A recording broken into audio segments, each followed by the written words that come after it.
على رسوله الكريم وعلى أهل بيته الطيبين الطاهرين المعصومين المظلومين المنتجبين سيما بقية الله في الأرضين ولعنة الدائمة على أعدائهم أجمعين من ظلمهم إلى قيام يوم الدين. أما بعد فقد قال الحكيم في كتابه الكريم بسم الله الرحمن الرحيم يوم ندعو كل أناس بإمامهم. ایک بلند آواز سے درود پڑھ لیجیے محمد و آل محمد کے اوپر اللہم صلی علی محمد و آل محمد. قرآن کریم میں متعدد مقامات پر امام کا ذکر آیا ہے، اور ایک جگہ پر ارشاد ہوا ان علینا للہدی، ہدایت ہماری ذمہ داری ہے. اور جو ہادیان برحق ہے وہ دو طرح کے ہوتے ہیں. ایک جسے ہم نبی اور رسول کہتے ہیں. ہم نبی یعنی خبر دینے والا، رسول یعنی پہنچانے والا. تو جب تک دین مکمل نہ ہو، نبی تشریف لاتے ہیں، رسول آتے ہیں، وہ دین کو بیان فرماتے ہیں، لوگوں تک پہنچا دیتے ہیں. لیکن اس آیت کے بعد کہ الیوم اکملت لکم دینکم واتممت علیکم نعمتی، دین مکمل ہو گیا، تو تکمیل دین کے بعد جو دوسرا عہدہ جو پہلے سے چل رہا ہوتا ہے، البتہ جسے ہم امام کے نام سے یاد کرتے ہیں، یہ عہدہ کبھی ختم نہیں ہوتا. امام یعنی آگے آگے چلنے والا. جب تک کائنات کے اندر ایک آدمی بھی موجود ہو، اس کے لیے امام کا ہونا ضروری ہے.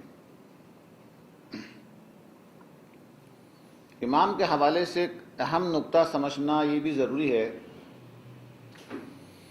چونکہ پیغام کو پہنچانا اللہ تبارک و تعالیٰ کی ذمہ داری ہے. لہذا روایات کے اندر ملتا ہے کہ ایک دن میں 70 انبیاء شہید ہوتے تھے، اس کے باوجود بھی اللہ تبارک و تعالیٰ مزید نبی کو بھیجتا تھا. اور بعض روایت کے اندر آیا ہے کہ ایک دن میں نہیں بلکہ بین طلوع الفجر والشمس، طلوع فجر سے لے کر طلوع شمس، سورج نکلنے کے درمیان 70 انبیاء شہید ہوتے تھے، اور لوگ اس طریقے سے مصروف ہو جاتے تھے جیسے کہ آج کوئی واقع نہیں ہوا. لیکن اس کے باوجود بھی اللہ تبارک و تعالیٰ نبی بھیجتا رہا، رسول بھیجتا رہا، تاکہ قیامت کے دن کوئی شخص یہ نہ کہے کہ ہمیں کوئی بتانے والا موجود نہیں تھا. دیکھیے، جو نقطہ جو میں دوبارہ تکرار کرنا چاہتا ہوں وہ یہ ہے کہ جب تک دین مکمل نہیں ہوتا ہے، اس وقت تک اللہ کی ذمہ داری ہے کہ اللہ تبارک و تعالیٰ نبی بھیجتا رہے، رسول کو بھیجتا رہے. لیکن دین مکمل ہونے کے بعد پھر اللہ کی ایک ذمہ داری ہے کہ وہ اماموں کے سلسلے کو بیان کرے. پھر ہماری ذمہ داری زیادہ ہے کہ ہم امامت کے دروازے پہ جائیں اور امام علیہ السلام سے متمسک ہو جائے. یہ ہماری ذمہ داری ہے، یعنی ہماری ذمہ داری میں اضافہ ہوتا ہے کہ دین مکمل ہوا ہے تو یہ مکمل دین کو مجھے کہاں سے حاصل کرنا ہے. اب اللہ کے نبی نے غدیر کے میدان کے اندر لوگوں کو بتا دیا، اور اس جملے کو میں اکثر دہراتا رہتا ہوں کہ میں ابھی تک دین کو بیان کر رہا تھا، اب علی کی شکل میں دین کو مجسم کر کے دکھا کے جا رہا ہوں. ابھی تک میں حق کو بیان کر رہا تھا، غدیر کے میدان کے اندر حق کو بیان نہیں دکھا کے جا رہا ہوں کہ علی حق ہے. پہلے ایمان کو بیان کرتا تھا، ابھی بیان نہیں کر رہا ہوں، کل ایمان کو دکھا کے جا رہا ہوں. تو اس مرحلے کے بعد جہاں جس کا نام غدیر ہے، اس میدان غدیر کے اندر صرف علی علیہ السلام کی ولایت کا اعلان نہیں ہوا ہے، تمام ائمہ کی ولایت کا اعلان ہوا، نام بھی لیا گیا. اب چونکہ یہ عہدہ جو کہ امامت کا ہے یہ ہم نہیں بناتے، بلکہ یہ عہدہ اللہ تبارک و تعالیٰ کی طرف سے ہوتا ہے. اس کی دلیل کیا ہے؟ نبی نے خود مقرر نہیں کیا، اللہ کے حکم سے غدیر کے میدان میں حضرت علی علیہ السلام کو اپنا جانشین بنایا۔ اس کے بعد امام مولا کائنات علیہ السلام کے ہم جانتے ہیں کہ بہت ساری اولاد ہے، 17-18 تو بیٹے ہیں ان کے، تو ان میں سے صرف امام حسن مجتبیٰ کو اللہ تبارک و تعالیٰ کی طرف سے امامت ملی۔ پھر امام حسن علیہ السلام کے بعد امام حسن کی اولاد میں جانے کے بجائے امام حسین امام بنے۔ پھر اس کے بعد امام زین العابدین علیہ السلام، اس کے بعد امام باقر، اس کے بعد امام جعفر صادق صلوات اللہ وسلم علیہ۔ پھر امام جعفر صادق صلوات اللہ وسلم علیہ کی جب شہید ہوئے تو چونکہ امام صادق علیہ السلام درس و تدریس کی وجہ سے ان کی شہرت بہت زیادہ ہوئی تھی، لہٰذا امام علیہ السلام جب شہید ہو رہے تھے تو زمانہ دوبارہ ان کے لیے دشمن ہوا تھا، یہاں تک کہ آپ سنتے ہیں اور علماء بیان کرتے ہیں، کتابوں کے اندر لکھا ہوا ہے کہ آپ اپنے وصی اور اپنے امام کا اعلان بھی نہیں کر سکتے تھے، لہٰذا امام صادق علیہ السلام نے وصیت نامے کے اندر اپنے جانشین ایک بنانے کے بجائے کئی لوگوں کا نام لے لیا۔ منصور کا نام لکھا جو اس زمانے کا بادشاہ تھا، خلیفہ تھا ظاہری طور پر، سلیمان کا نام لکھا جو اسی کا نمائندہ تھا مدینے میں، اپنی شریک حیات بیوی کا نام لکھا، اور اپنے بڑے بیٹے کا بھی نام لکھا، اور سب سے آخر میں اپنے جو چھوٹے بیٹے ہیں امام موسیٰ کاظم کا نام لیا۔ اور یہاں تک ایک نقطہ میں آپ کے سامنے اور بھی بیان کرنا چاہوں گا، وہ یہ ہے کہ امامت کا مسئلہ، امامت کا نور ہر ایک کو نہیں ملتا ہے، ہر ایک کے لیے امامت کی شناخت آسان نہیں ہے، لہٰذا منصور نے خط لکھا، امام نے جس کو خلیفہ بنایا ہے اس کو بھی قتل کیا جائے، اس کو بھی شہید کیا جائے۔ تو سلیمان خط کے اندر جواب میں کہتا ہے کہ یہ تو ممکن نہیں ہے، چونکہ سب سے پہلے تو آپ کا نام ہے، یعنی منصور کا نام ہے جو قاتل ہے، اس کے بعد پھر میرا نام ہے، پھر باقی اس کے خاندان کے 3 نام ہیں۔ تو خاموش ہو گئے منصور، اور یہی خط جب کوفے کے اندر پہنچا تو ان کے لیے امامت کی شناخت مشکل نہیں رہی، آسان ہے۔ کہہ دیا، خط کو سامنے رکھ کے کہہ دیا کہ امام علیہ السلام کی طرف سے اور خدا کی طرف سے کون حجت خدا ہے۔ کہا سب سے پہلے تو منصور کا نام ہے، یہ تو امام کا خلیفہ نہیں ہو سکتا ہے، اس کو کاٹ دو۔ پھر دوسرے نمبر پر اس کا جو نمائندہ ہے مدینے کے اندر، اس کا نام لکھا ہوا ہے، جب وہ خراب ہے تو اس کا نمائندہ بھی خراب ہے، لہٰذا یہ بھی ہمارا امام نہیں ہو سکتا ہے۔ پھر شریک حیات چونکہ خاتون ہے، لہٰذا یہ بھی امام نہیں ہو سکتی ہے۔ پھر باقی رہ گئے جناب عبداللہ و موسیٰ کاظم، تو انہوں نے کہہ دیا ان میں بھی آسان ہے شناخت کرنا کہ اگر بڑا بیٹا کامل ہوتا تو چھوٹے بیٹے کا نام نہیں آنا چاہیے تھا، اگر عبداللہ کامل ہے، اللہ کا نمائندہ ہے، تو چھوٹے بیٹے کا نام لکھنے کی کیا ضرورت ہے، لہٰذا ہم امام موسیٰ کاظم علیہ السلام کی امامت کا اقرار کرتے ہیں۔ بہت سارے مذاہب وجود میں آئے امام صادق کے بعد، حضرت اسماعیل کے ماننے والے، عبداللہ افتاح کے ماننے والے، مذہب واقفیہ وجود میں آ گئے، بہت سارے مذاہب وجود میں آئے، اور اس طریقے سے امام موسیٰ کاظم علیہ السلام جو امام برحق ہے خدا کی طرف سے۔ پھر امام موسیٰ کاظم کے حوالے سے تو آپ جانتے ہیں کہ امام موسیٰ کاظم علیہ السلام کی اولاد تو حضرت علی سے بھی زیادہ ہے، ان میں سے اللہ تبارک و تعالیٰ کی طرف سے امام علی رضا علیہ السلام کو اللہ کی طرف سے نمائندہ بنا کے بیان کر کے امام علیہ السلام دنیا سے گزر جاتے ہیں۔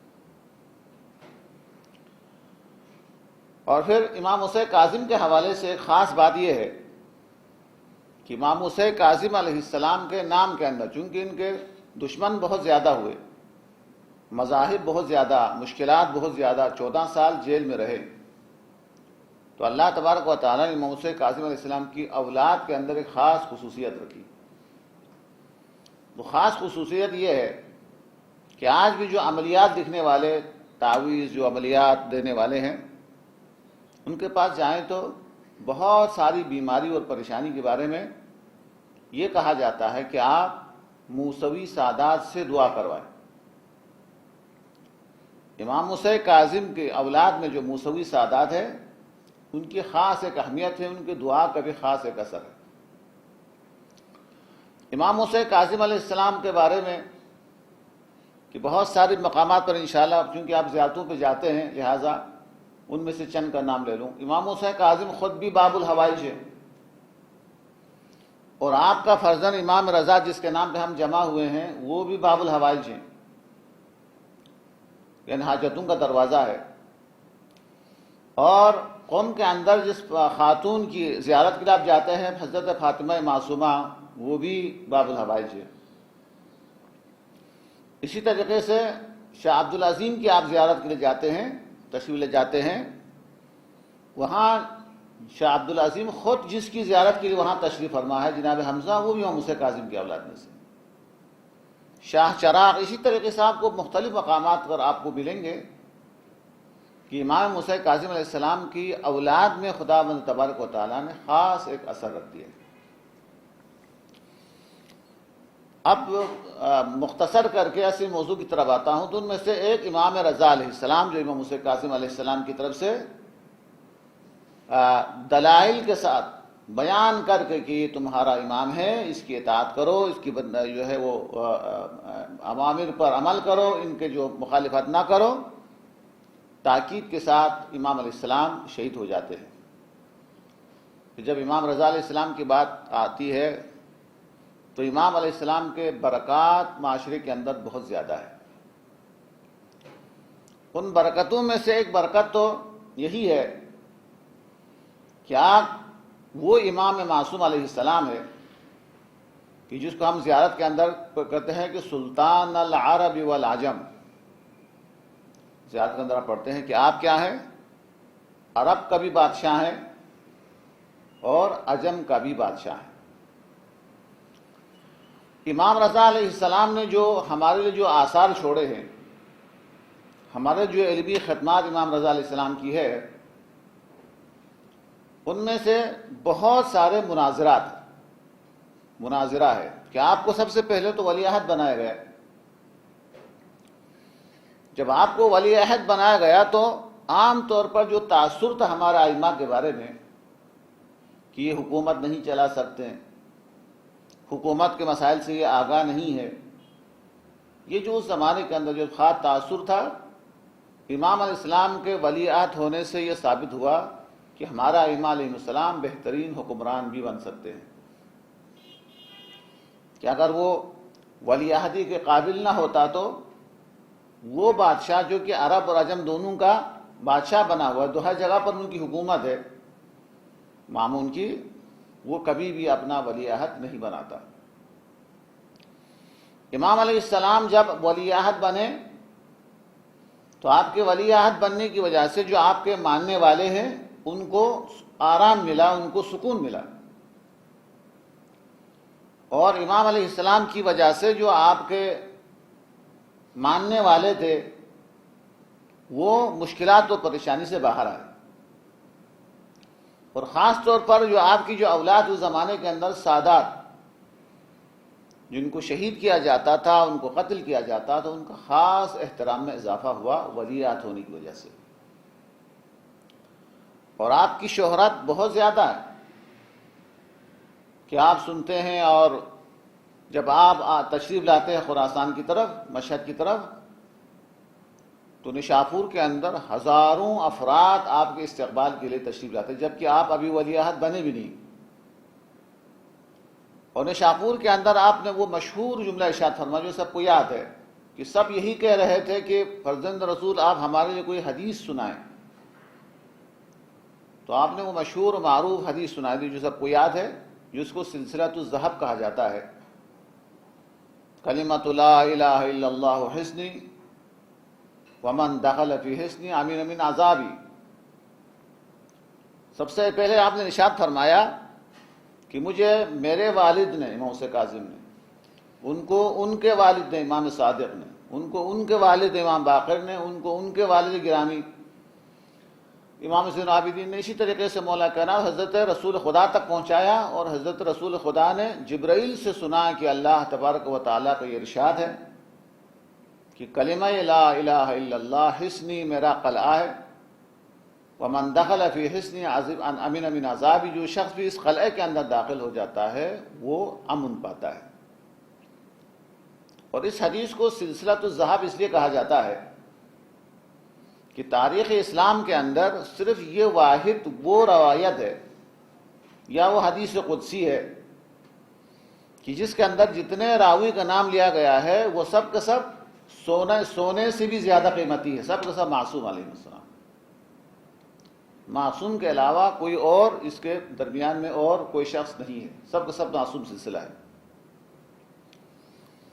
اور دوسری بات یہ ہے کہ اہل سنت کے ایک بہت بڑے عالم دین کا یہ جملہ ہے کہ اس روایت کے اندر جن راوی کا نام آیا ہے،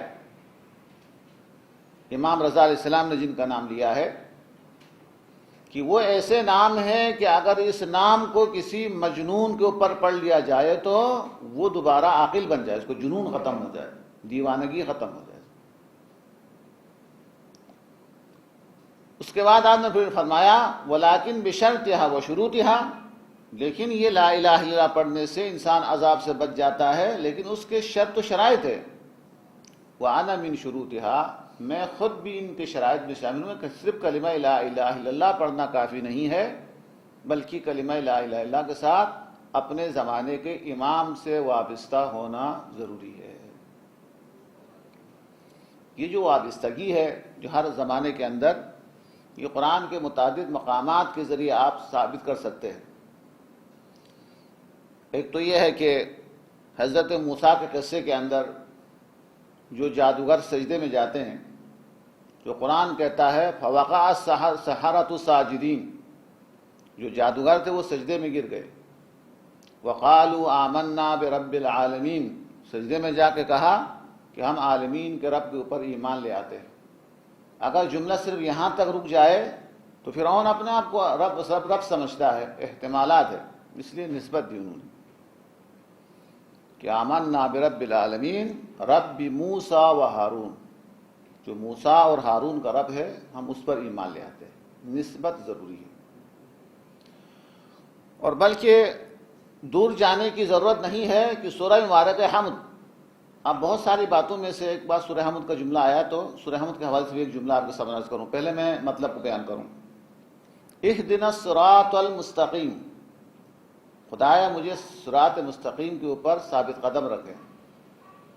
اب صراط مستقیم کیا ہے؟ ہر آدمی اپنے آپ کو صراط مستقیم پر سمجھتا ہے، تو قرآن کہتا ہے کہ اہدنا الصراط المستقیم کافی نہیں ہے، ساتھ میں کہنا پڑے گا صراط الذین انعمت علیہم، ان کا راستہ جن کے اوپر تیرا انعام ہے۔ تو اللہ تبارک و تعالیٰ کا نام بھی عالمین کا رب ہے، تب بھی ضروری ہے کہ رب بھی موسیٰ و ہارون نسبت دے دے اپنے زمانے کے امام کے ساتھ۔ اور نماز کے اندر جو ہم جس سورے کی ہم تلاوت کرتے ہیں اس کے اندر بھی اللہ تبارک و تعالیٰ ہمیں یہی سکھایا ہے، اہدنا الصراط المستقیم کافی نہیں ہے، بلکہ ساتھ میں کہنا پڑے گا صراط الذین انعمت علیہم، ان کا راستہ جن کے اوپر تیرا انعام ہے۔ اور سورہ حمد کا اور ایک ترجمہ بھی آپ کے سامنے آ جائے گا، اہدنا الصراط المستقیم، ان کا صراط مستقیم پر مجھے ثابت قدم رکھے، صراط الذین انعمت علیہم، ان کا راستہ جن کے اوپر تیرا انعام ہے، غیر المغضوب علیہم، ان کا راستہ جس سے تو کبھی ناراض نہیں ہوا، ولا الضالین، ان کا راستہ جو کبھی بھی ایک لمحہ گمراہ نہیں رہے۔ یعنی ایک ہی گروہ کا تذکرہ ہے کہ ان کے راستے پر مجھے ثابت قدم رکھے جن پر تیرا انعام ہے، غیر المغضوب علیہم، جس سے خدا کبھی بھی ناراض نہیں رہا، ولا الضالین، ان کا راستہ جو کبھی بھی گمراہ نہیں رہے، جو ہمارے امام معصوم علیہ السلام۔ تو سورہ حمد کی بات آئی تو پھر یہاں پہ آپ کے افادے کے لیے ایک جملہ آپ کے سامنے بیان کروں۔ جس سورہ حمد کی مثال کس طرح ہے؟ سورہ حمد کی مثال بالکل اس طریقے سے ہے کہ اگر کوئی شخص صاحب اختیار ہے، مثلا بادشاہ ہے، وزیر اعلیٰ ہے، وزیر اعظم ہے، اس کے پاس ہمارا کوئی کام ہے، کوئی مشکل ہے، تو اگر وہ کہہ دے کہ آپ درخواست لکھ کے لے آئیں تو ہمیں تھوڑا سا اطمینان ہوگا، اس کا مطلب ہے ہمارا کام ہونے والا ہے۔ اگر وہ ٹائم دکھائے کہ فلان ٹائم لے کے آئے تو ہمیں اور یقین ہو جائے، اس کا مطلب ہمارا کام ہونے والا ہے۔ لیکن فرض کر لیں کہ کوئی بادشاہ ایسا ہو، کوئی صاحب اختیار ایسا ہے جو ہم اپنی مشکلات کو لے کے جائے، تو وہ صاحب اختیار جس کے پاس ہمارا کام ہے وہ یہ نہیں کہتا ہے کہ درخواست لکھ کے آؤ، بلکہ اپنے نام پر خود ہماری طرف سے خود اپنے نام پہ درخواست لکھ دے، یعنی خود صاحب اختیار ہے اور ہم مجبور ہے، کہا کہ میں اپنے نام پر تمہاری طرف سے درخواست لکھ رہا ہوں، تو ظاہر ہے کہ بادشاہ اپنے نام پر ہماری طرف سے جو درخواست لکھے گا تو وہی الفاظ، وہی تلفظ، وہی الفاظ، وہی جملے وہیں پہ لکھے گا جو خود کو پسند ہے۔ بالکل اسی طریقے سے ہے کہ سورہ حمد ایک قسم کی درخواست ہے، اہدنا الصراط المستقیم سے لے کر ولا الضالین تک ایک درخواست ہے، اور یہ درخواست ہم نے نہیں لکھی ہے، جو صاحب اختیار اللہ تبارک و تعالی ہے اس نے لکھی ہے، اور وہ اپنے نام پہ لکھی ہے، یعنی یہ درخواست کس کے لیے ہے؟ خود اپنے نام پہ۔ آپ کو صاحب اختیار خود درخواست لکھ کے دے دے اور بولے کہ یہ درخواست جو میں نے لکھی ہے میرے اپنے نام پہ لکھی ہے، تمہاری طرف سے لکھی ہے، اس درخواست کا کوئی بھی لفظ ضائع ہونے کا کوئی بھی احتمال نہیں ہوتا ہے۔ تو سورہ حمد اسی قسم کی درخواست ہے کہ اللہ تبارک و تعالیٰ نے ہماری طرف سے تحریر فرمائی ہے اپنے نام پہ، لہٰذا جو بھی سورہ حمد کسی مقصد کے لیے اگر انسان ادا کرے تو اس سورہ کی تلاوت ضائع ہونے کا کوئی بھی چانس نہیں ہے، چونکہ یہ تمام کا تمام اللہ نے خود لکھا ہے، اللہ تبارک و تعالیٰ نے خود تحریر فرمایا ہے۔ پھر ٹائم بھی بتا دیا ہے کہ صبح کے وقت یہ درخواست لے کے آؤ، ظہر کے وقت یہ درخواست لے کے آؤ، مغرب کے وقت یہ درخواست لے کے آؤ، اگر خصوصی ملاقات چاہتے ہیں تو نماز شب کے اندر یہ درخواست لے کے آؤ۔ تو یہ سورہ حمد کے حوالے سے چلیے باتیں بہت ساری ہے تو لیکن ٹائم ہمارے پاس مختصر ہے۔ تو امام علیہ السلام جو ولی عہد بننے سے امام علیہ السلام کے ماننے والے محفوظ ہوئے، سادات جو ہے وہ محفوظ ہوئے، اور یہ تأثر ختم ہو گیا کہ ہمارے ائمہ علیہ السلام نظام حکومت نہیں چلا سکتے، یہ سارے احتمالات ختم ہوئے۔ اس کے بعد جو آپ کے جو افادہ اور استفادہ ہے کہ جو ہے آپ نے جو مناظرے کیے ہیں، کہ آپ کے القاب میں سے ایک لقب کیا ہے؟ لقب کیا ہے؟ رضا، مشہور لقب رضا ہے، اور آپ کو رضا کیوں کہا جاتا ہے؟ ہر امام کی خاص خصوصیت کا تذکرہ ہے، آپ کا نام ہے امام رضا، اور جو آپ کا لقب ہے ایک وجہ ایک تو یہ بھی ہے کہ آپ وہ واحد امام ہے کہ جس کی امامت کے اوپر، جس کے ولی عہدی پر مخالفین بھی قائل تھے اور آپ کے ماننے والے سب کے سب قائل تھے، آپ کے ولی عہدے کے اوپر دشمن بھی قائل تھے، آپ کے ولی عہدی کو دشمن بھی تسلیم کرتے تھے۔ اللہ تبارک و تعالیٰ کے حکم پر راضی و رضا رہنا یہ بھی ایک وجہ ہے، اور آپ کی امامت کو یا ولی عہدی کو سب نے قبول کیا، یہ بھی ایک وجہ ہے۔ اور امام ضامن کے حوالے سے جو آپ مانتے وہی ہے کہ امام علیہ السلام کا جو ہے وہ نام، شخصیت اور ان کا نام اتنا زیادہ مشہور تھا، ان کا امام علیہ السلام کا نام، کیا سکے کے اوپر امام کا نام لکھا ہوتا تھا کہ اگر جس سکے کے اوپر امام علیہ السلام کا نام لکھا ہوا ہے اگر کوئی چور پکڑ بھی لے تو امام کا نام سن کے اس کو آزاد کیا کرتا تھا۔ امام ضامن کے نام پہ جو ہم سکہ جو ہے، تو امام علیہ السلام کی شہرت، ان کی عزت کی بات کر رہا ہوں کہ اگر چور ہو، ڈاکو بھی ہو، تو اس سکے کی وجہ سے جس کے اوپر امام رضا علیہ السلام کا نام ہے، اس کی وجہ سے وہ مجبور ہو جاتا تھا کہ اس شخص کو آزاد کرے اور اس کو اذیت نہ دے دے۔ اور ویسا بھی آپ کو امام رؤوف بھی کہا جاتا ہے، آپ مہربان امام ہے، اتنا مہربان امام ہے، انسان تو انسان، یہاں تک کہ جانور پر بھی آپ رحم دل تھے۔ ضامن آہو بھی کہا جاتا ہے اسی وجہ سے کہ امام علیہ السلام تشریف فرما تھے، دیکھا تو کسی نے ایک ہرنی کو پکڑ کے رکھا ہے، امام علیہ السلام نے اس سے سفارش کی، کہا کہ اسے چھوڑ دو، اس کا چھوٹا سا بچہ ہے، اگر تم اس کو پکڑ کر رکھے تو بچہ مر جائے گا۔ وہ امام کو جانتا نہیں تھا، اس لیے کہا کہ ایک عجیب آدمی ہے کہ میں اس کو چھوڑوں گا تو یہ ہرن دوبارہ واپس تو نہیں آئے گی۔ کہا میں ضامن ہوں، میں یہیں بیٹھا رہوں گا، یہ واپس ضرور آئے گی۔ اور اس طریقے سے سفارش کی تو اس نے چھوڑ دیا، کچھ دیر کے بعد بچہ سمیت واپس آئے وہ ہرنی۔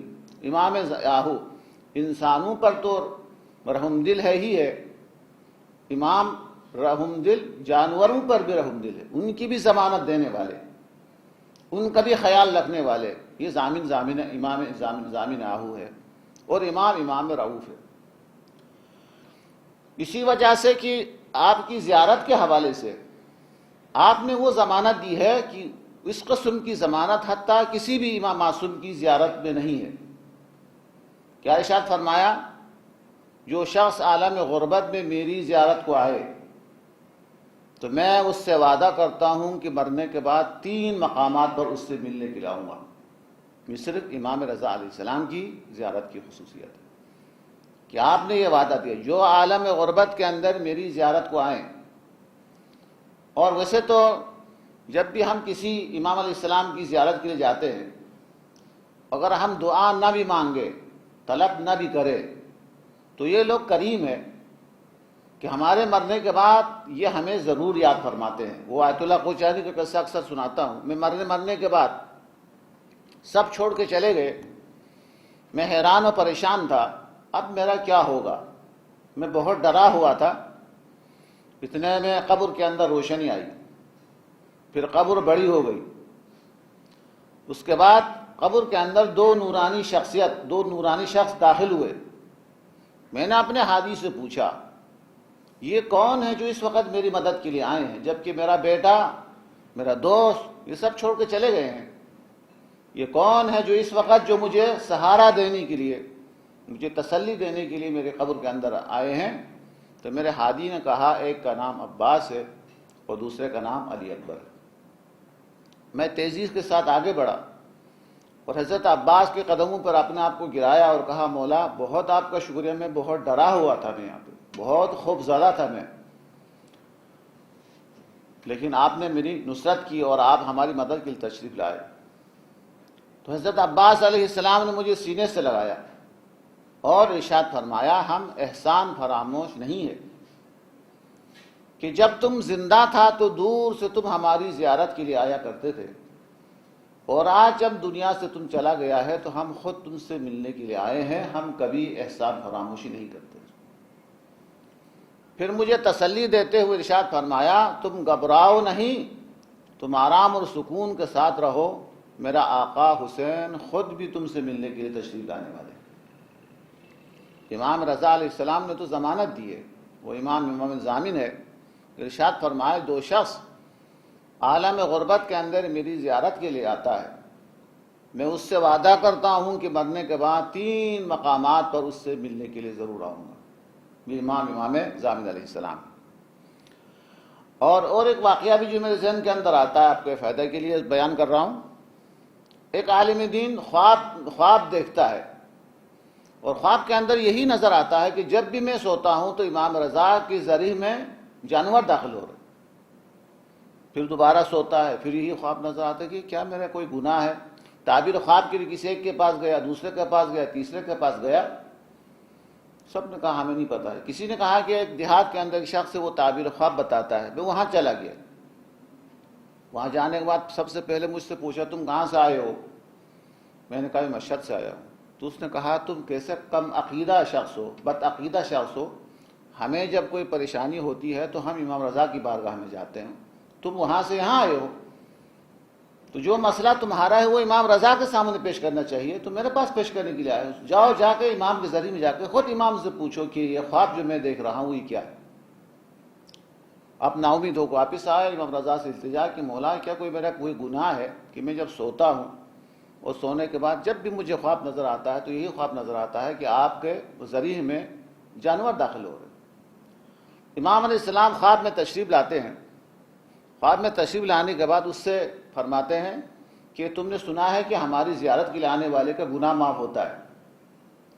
میں نے کہا فرزند رسول ہے تو مسلم ہے، زیارت کے لیے آنا تو دور کی بات، آنے کا ارادہ کرے تو بھی گناہ جڑ جاتا ہے، ایک ایک قدم کے اوپر گناہ جو ہے وہ دور ہو جاتا ہے، یہ تو پتہ ہے۔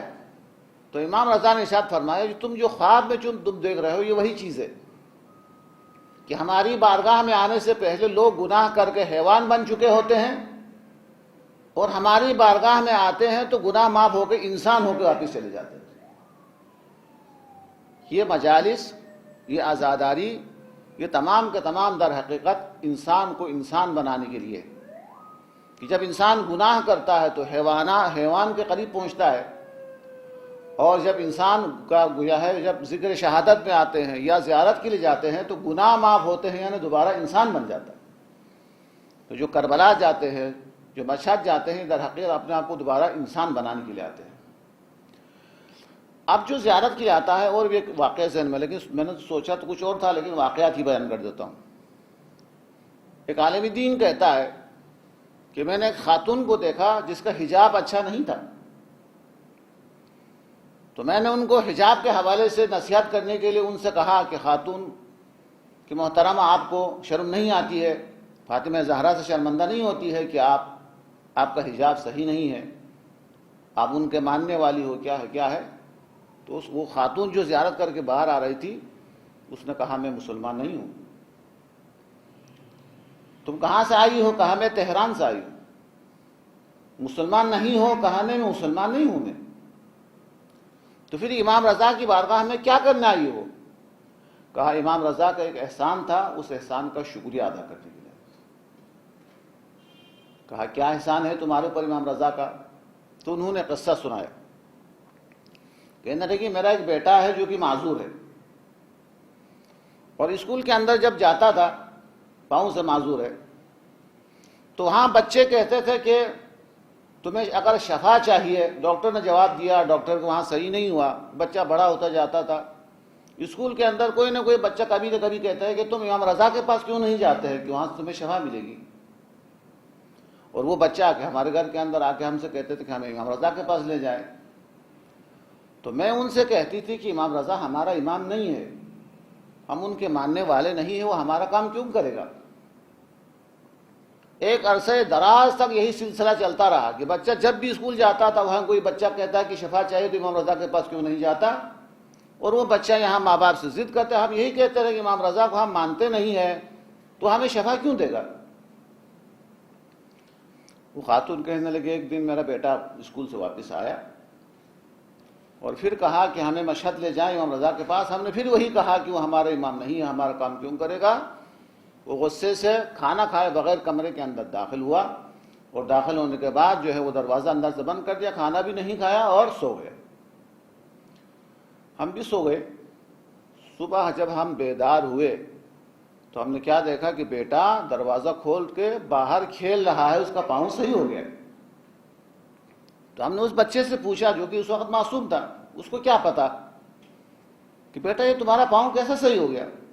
تو کہاں آپ امام رضا کے پاس لے جانے والے نہیں تھے، اور مجھے یقین ہو گیا کہ آپ لے جانے والے نہیں ہیں، تو میں نے رو رو کر خود امام رضا کو بلا لیا، اور میں نے امام رضا سے تقاضا کیا کہ میرے والدین آپ کے پاس لانے کے لیے تیار نہیں ہے، میں چھوٹا بچہ ہوں، میں خود تو نہیں آ سکتا ہوں، کہ یا امام رضا اگر آپ آ سکتے ہیں، میرے پاؤں صحیح کر سکتے ہیں تو آپ آ جائیں اور میرے پاؤں صحیح کر لیں۔ اور امام رضا میرے کمرے میں تشریف لائے اور مجھے شفا دے کے یہاں سے گئے۔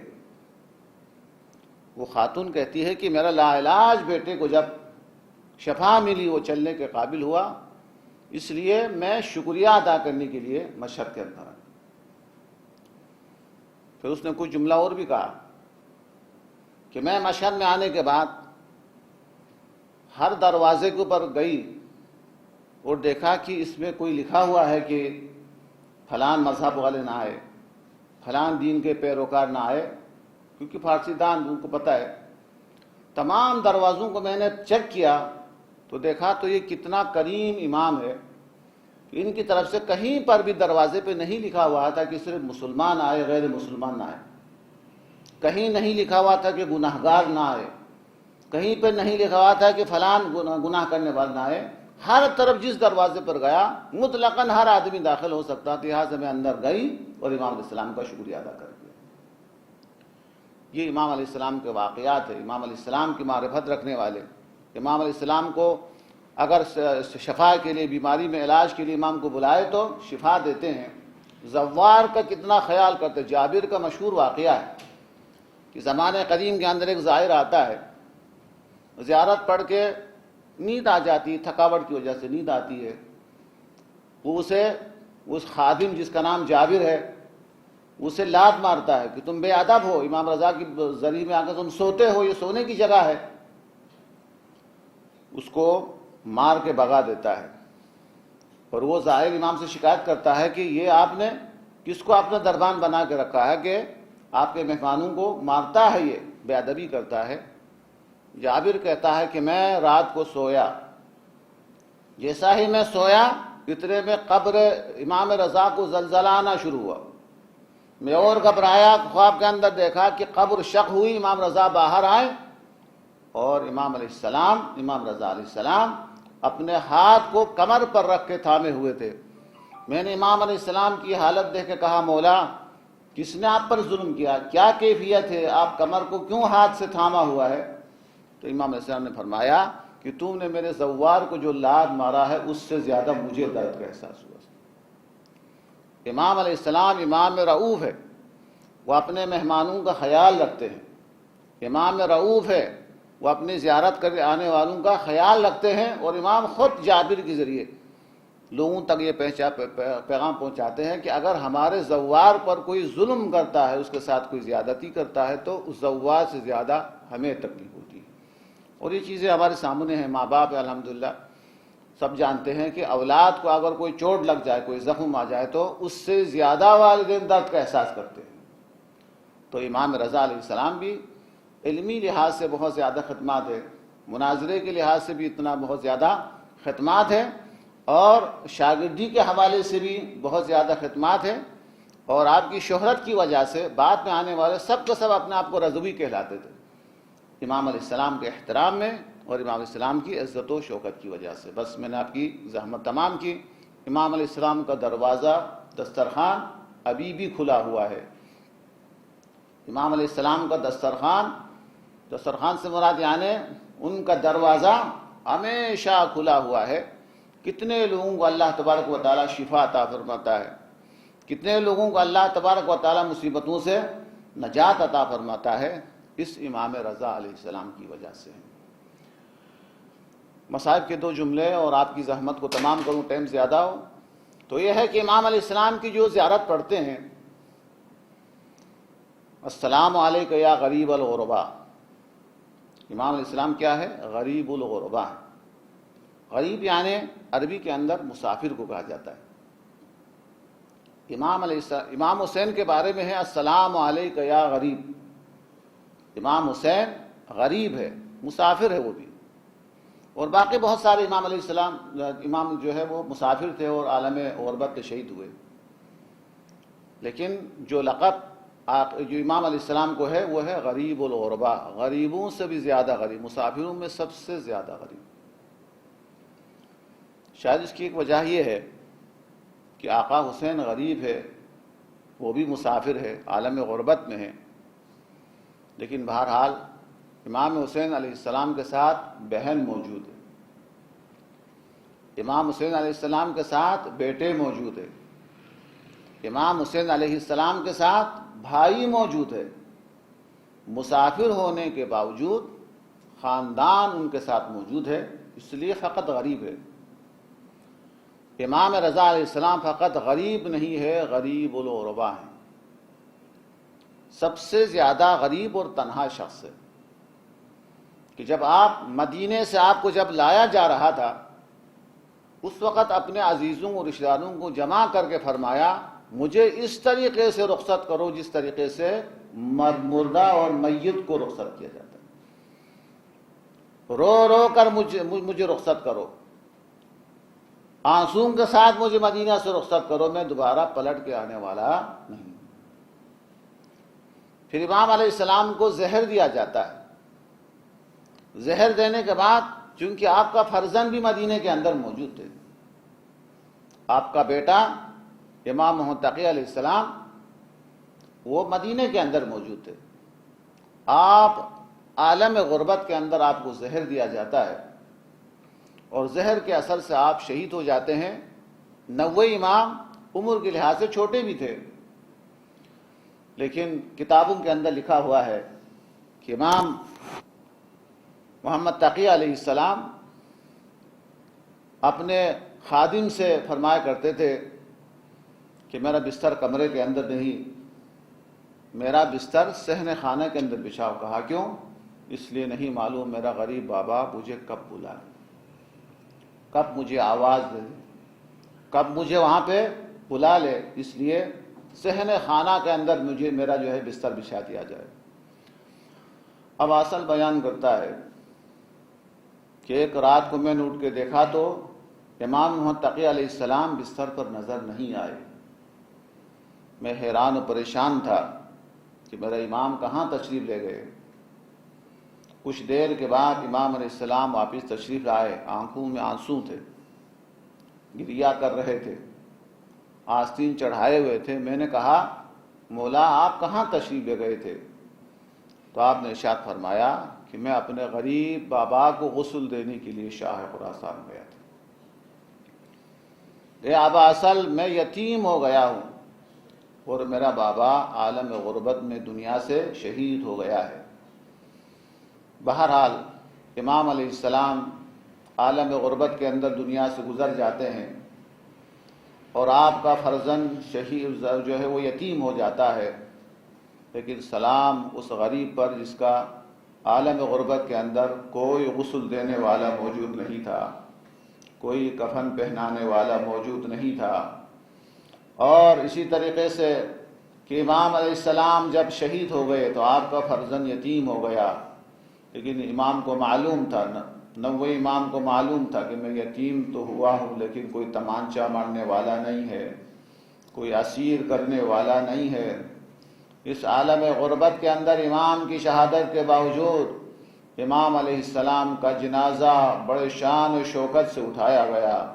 سلام فرزند زہرا حسین ابن علی پر جن کا لاشا اٹھانے والا کوئی نہیں تھا. بعض لوگ اس 3 دن کے اندر جہاں حسین علیہ السلام دفن نہیں ہوئے تھے، بعض لوگ واپس آ کے کہتے تھے کہ بیابان کے اندر کچھ لاشیں پڑے ہوئے ہیں، خوشبو آ رہی ہے ان سے. دوسرے لوگ کہتے تھے کہ ہم دن کو جو ہے وہاں مقتل کی طرف سے گزرے تھے، وہاں کچھ لاشیں پڑے ہوئے ہیں، پرندے اس کے طواف کرتے ہوئے نظر آتے ہیں. کبھی کچھ لوگ خبر لے کے آتے تھے کہ ہم رات کی تاریکی میں اس جگہ سے گزرے تھے، وہاں لاوارث کچھ لاشیں پڑے ہوئے ہیں، کچھ بیویوں کے رونے کی آواز سنائی دیتی ہے لیکن وہ خواتین نظر نہیں آتی. 3 دن گزر گئے. اس کے بعد بنی اسد کے لوگوں نے امام سجاد علیہ السلام کے ساتھ آ کے امام حسین علیہ السلام ان کے ساتھیوں کو دفن کر دیتے ہیں. سلام اس غریب پر جو 3 دن تک دفنانے والا کوئی موجود نہیں تھا. سلام سکینہ مظلومہ پر جو یتیم ہونے کے بعد تسلی دینے کے بجائے ان کے تازیانے مارے گئے. سلام حسین علیہ السلام کے تمام فرزندوں اور یتیم بچوں پر جنہیں شہادت کے بعد تسلی دینے کے باوجود ان کو اسیر کیا گیا، انہیں آہنی زنجیروں میں باندھ کر اونٹوں پر بٹھا کر انہیں بیابان و صحراؤں کے اندر لے جایا گیا. السلام علیک یا غریب الغرباء، السلام علیک یا معین الضعفاء والفقراء. اے فقیروں کا خیال رکھنے والے، اے ضعیفوں کا خیال رکھنے والے مولا، آپ پر ہمارا سلام ہو. اور آج روایت کے مطابق آج آپ کی شہادت کی رات ہے. اللہ تبارک و تعالیٰ سے ہماری دعا ہے اس امام رؤوف کے صدقے میں، اس امام غریب کے صدقے میں، اس ذکر خیر کو بانیان کی طرف سے، حاضرین کی طرف سے اپنی بارگاہ میں قبول فرما. ہم سب کو مولا امام رضا علیہ السلام کی زیارت نصیب فرما. قیامت میں 3 مقامات کے اوپر جو امام نے وعدہ کیا ہے کہ وہاں تشریف لائیں گے، پروردگار ہم سب کو امام کی شفاعت نصیب فرما. اے کریم پروردگار بحق الزہرا و ابیہا والہا بنیہا، امام رضا کے صدقے میں جو بیمار اور مریض ہیں ان سب کو صحت کاملہ و عاجلہ عطا فرما. اے کریم پروردگار امام رضا کے صدقے میں ہمارے تمام مومنین کی جان، مال، ناموس، عزت، اولاد اور ایمان سب کی حفاظت فرما. ہمارے ملک کی حفاظت فرما، ہمارے ملک کی حفاظت کرنے والوں کی حفاظت فرما. ہمارے ملک کے جو دشمن ہے، ہمارے دین کے دشمن ہے، جو ہمارے دشمن ہے پروردگار اگر وہ قابل ہدایت نہیں ہے تو ان کے اوپر اپنے عذاب کو نازل فرما. ہمارے تمام مرحومین کی مغفرت فرما اور اس ذکر خیر کو حاضرین کی طرف سے، بانیان مجلس کی طرف سے اور ہم سب کی طرف سے اپنی بارگاہ میں قبول فرما. اور ہمارے سلام کو ہمارے مولا و آقا امام غریب الغربا تک پہنچا کے ہم سب کی عزت میں اضافہ فرما. اللہم صلی علی محمد و آل محمد. اللہم صلی علی محمد و آل محمد. اللہم صلی علی محمد و آل محمد وعجل فرجہم. سورہ فاتحہ تمام مرحومین کے لیے، بانیان مجلس کے مرحومین کے لیے، ہم تمام شہداء کے لیے سورہ فاتحہ. بسم اللہ بسم اللہ الرحمن الرحیم مالک یوم الدین ایاک نعبد و ایاک نستعین اہدنا الصراط المستقیم صراط الذین انعمت علیہم غیر المغضوب علیہم ولا الضالین. بسم اللہ الرحمن الرحیم. قل هو اللہ احد اللہ الصمد لم یلد ولم یولد ولم یکن له کفوا احد. بسم اللہ الرحمن الرحیم. قل هو اللہ احد اللہ الصمد لم یلد ولم یولد ولم یکن له کفوا احد. بسم اللہ الرحمن الرحیم. قل هو اللہ احد اللہ الصمد لم یلد ولم یولد ولم یکن له کفوا احد. ربنا تقبل منا انک انت السمیع العلیم وتب علینا انک انت التواب الرحیم وارحمنا برحمتک یا